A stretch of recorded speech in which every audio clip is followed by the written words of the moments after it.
the only house on the street that's been abandoned, but it is the one everyone always talks about. The economy and the housing market are to blame for the other rotten, forsaken homes, the blight that abraded the rest of our home's value and made a once idyllic neighbor now ugly. But not this one. This one has its own story to tell.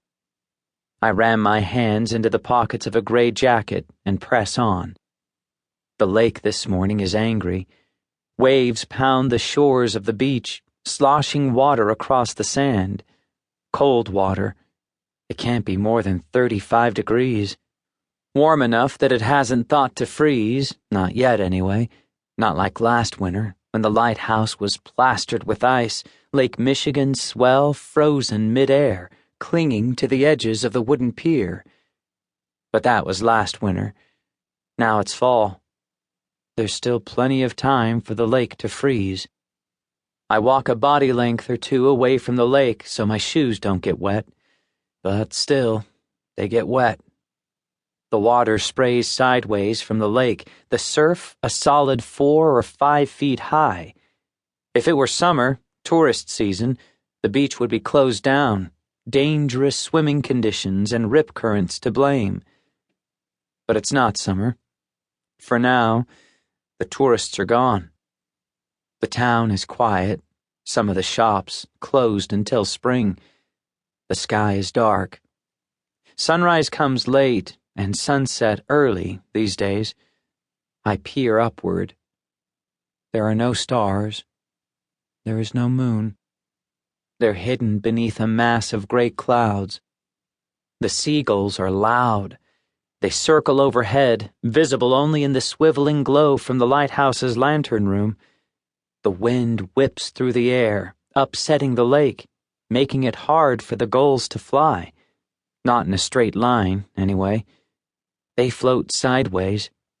They flap their wings tenaciously and yet hover in place, going absolutely nowhere, like me.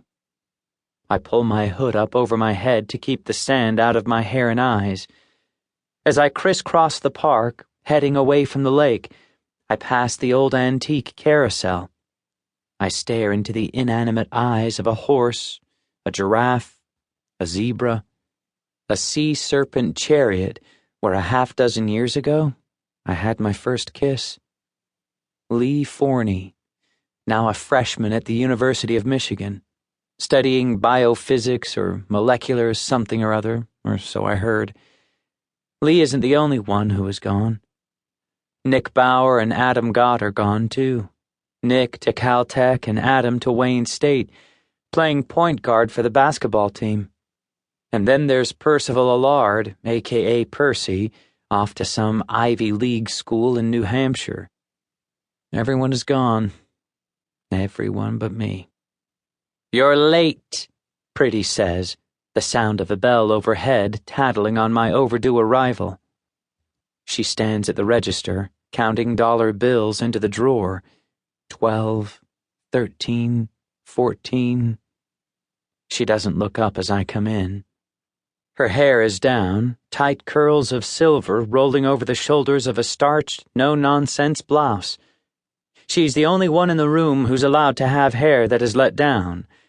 The waitresses who beetle around in their black and white uniforms, filling salt and pepper shakers, bowls of creamer, all have theirs tied back in ponytails or cornrows or braids, but not Mrs. Pretty.